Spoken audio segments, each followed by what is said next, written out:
Muy buenas, yo soy Iván y voy a explicar cómo funcionan las APIs GraphQL. Primero de todo, GraphQL es un lenguaje de consulta y un entorno de ejecución para APIs que fue desarrollado por Facebook y lo liberaron en 2015. A diferencia de REST, GraphQL permite a los clientes enviar una única consulta en el que se especifica exactamente los datos deseados y el servidor responde con un objeto JSON que contiene solo esos datos. Eso hace que la obtención de datos sea más eficiente y más flexible. ¿Cómo funciona? Pues tiene varios componentes. Tenemos el esquema, que es básicamente lo que define, por así decirlo, la API, en el que se define el tipo de datos y las relaciones que hay entre ellos. Por ejemplo, el objeto usuario, artículo y demás. Como cosa a tener en cuenta, es fuertemente tipado, así que hay que poner los tipos. Después tenemos las consultas, que son básicamente las queries, que son operaciones solamente de lectura en las que se obtienen los datos y hay que especificar, como hemos dicho antes, los campos para solamente obtener esos. Después tenemos las mutations, que son básicamente operaciones para modificar datos, ya sea crear, actualizar o eliminar. Se estructuran igual que las consultas, la sintaxis es la misma, solamente que lleva la palabra mutation. Tenemos los resolvers, que es básicamente cada campo del esquema tiene asociado a un resolver, que es la función que verdaderamente obtiene o calcula el valor de ese campo cuando se pide. Después tenemos opcionalmente las suscripciones, que es para datos en tiempo real. Una cosa muy importante es que con el servidor GraphQL solo se accede, solo se hacen las requests a una URL, por ejemplo GraphQL, solamente a una, a diferencia de en REST, que ya sabemos que tenemos varias. Pues aquí tenemos la comparativa, vamos a comparar GraphQL y REST. GraphQL, lo que acabo de decir, solamente tiene un punto de acceso, una URL, y REST tiene varios. Ya sabemos cómo funciona, ¿no? Que por cada recurso tiene una URL propia. GraphQL lo que lo hace tan atractivo es que ofrece una flexibilidad a la hora de ofrecer datos que REST no tiene, porque REST simplemente te devuelve todo lo que tiene y GraphQL puedes especificar exactamente los campos que quieres y se hace más flexible. Después tenemos el sistema de tipos, que es fuertemente tipado, lo que hemos dicho antes, el esquema. Entonces puede ver el usuario los tipos de datos y operaciones que hay disponibles. A la hora de versionar la API en GraphQL, simplemente se evoluciona, a diferencia de REST, que ya sabemos que se hace versión 1 y después se pone en la URL, ¿no? Versión 2, tal. Aquí simplemente se agregan los nuevos campos y se marcan los antiguos que no se quieren mantener con deprecated. El punto flaco de GraphQL es a la hora de cachear.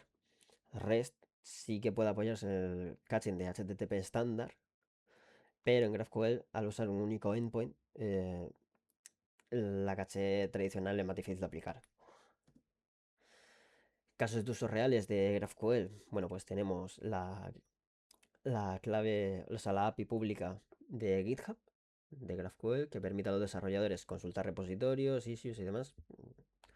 Y después tenemos Meta o Instagram, que plataformas como esta, redes sociales y demás, para integrar datos personalizados, es muy útil. Porque, por ejemplo, podemos coger todos los posts de un usuario o solamente queremos los likes o solamente queremos las fotografías. Entonces lo hace bastante útil. Bueno, aquí tenemos las referencias que he utilizado para, para estructurar el trabajo. Vale, aquí tenemos un pequeño ejemplo. Aquí tenemos un archivo simulando la base de datos, ¿vale? Que es un array de usuarios con su ID, nombre y demás. Y un array de posts, ¿vale? Que pueden poner estos usuarios. Aquí tenemos la API REST, ¿vale? Que ya sabemos cómo funciona.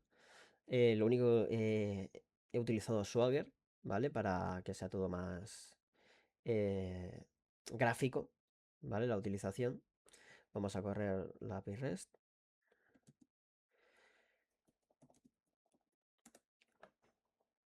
Vale, aquí tenemos Swagger. Vale, aquí por ejemplo, pues tenemos el método getUsers, ¿vale? Que lo probamos, ejecutamos y nos devuelve todos los usuarios. Después podemos crear un usuario nuevo, ¿vale? Que sería, por ejemplo, a ver, tryout, por ejemplo, este usuario, ¿vale? Execute y tendríamos aquí que se ha creado, ¿vale? Ahora, si hiciéramos, por ejemplo, se ha creado con el ID 4, aquí vamos a tener el usuario por ID, vamos a escribir el ID 4 y nos debería devolver el usuario que acabamos de crear, que efectivamente aquí está. Y aquí podemos ver los posts de un usuario, ¿vale? Vamos a poner el usuario 1, por ejemplo. Y aquí tenemos los posts que ha puesto el usuario 1. Aquí también podríamos obtener todos los posts, crear un nuevo post. Por ejemplo, este que sale aquí de ejemplo, tryout. Vamos a ejecutar y ahí está. Poner like, el autor 1, o sea que si volvemos a ejecutar el de antes, podríamos ver que efectivamente, a ver, ejecutar, y aquí está el nuevo post, ¿vale? Bueno, eso sería a nivel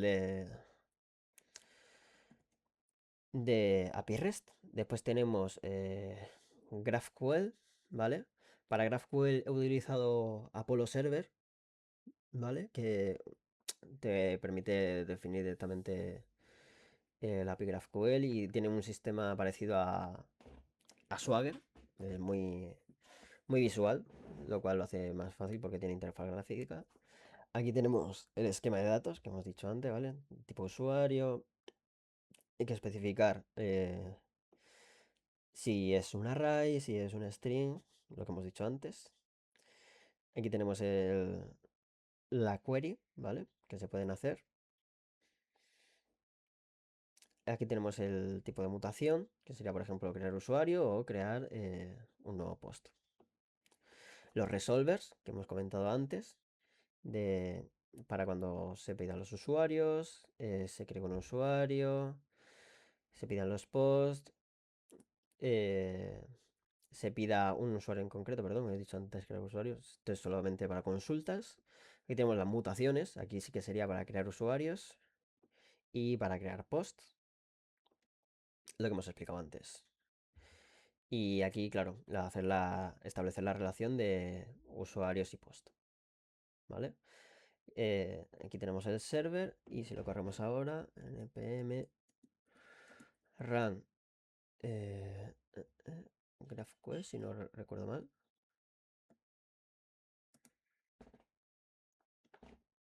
Vale, tenemos aquí el servidor de Apollo. Vale, aquí tenemos el servidor de Apollo y aquí, por ejemplo, sería para obtener todos los posts, ¿no? Que sale aquí. Podemos obtener el título, el contenido y los likes. Pues bueno, vamos a poner solamente el título, por ejemplo. Tener post.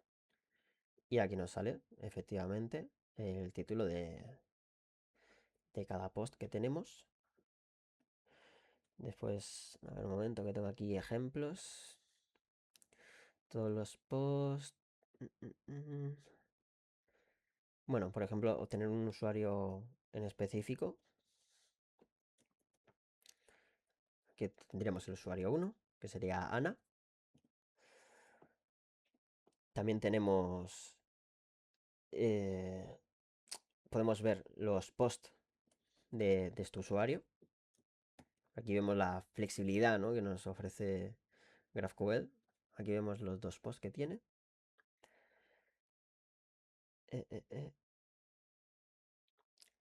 Y aquí tenemos, por ejemplo, queries más complejas, como todos los usuarios con todos sus posts, ¿vale? Esto lo ejecutamos aquí.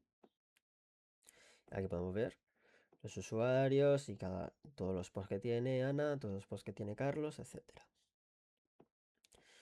Después vamos a ver una mutation, ¿vale? Para ver un poco de todo. Para crear un nuevo usuario, que en este caso hemos llamado Laura. Ahí tenemos. Crear usuario. Aquí vemos cómo se crea. Y también vamos a crear un nuevo post, que se lo vamos a asignar a Ana.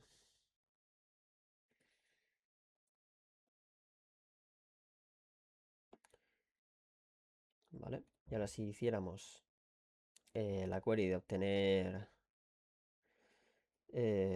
los posts de Ana, ¿vale? Que es el ID1. Aquí deberíamos de ver el nuevo, exactamente, el nuevo título y los likes, porque solamente pedimos eso, pero podríamos pedir simplemente el título, porque no nos interesan los likes. Ahí está. Y pues básicamente eso es todo. Así funciona GraphQL y son las diferencias con API REST.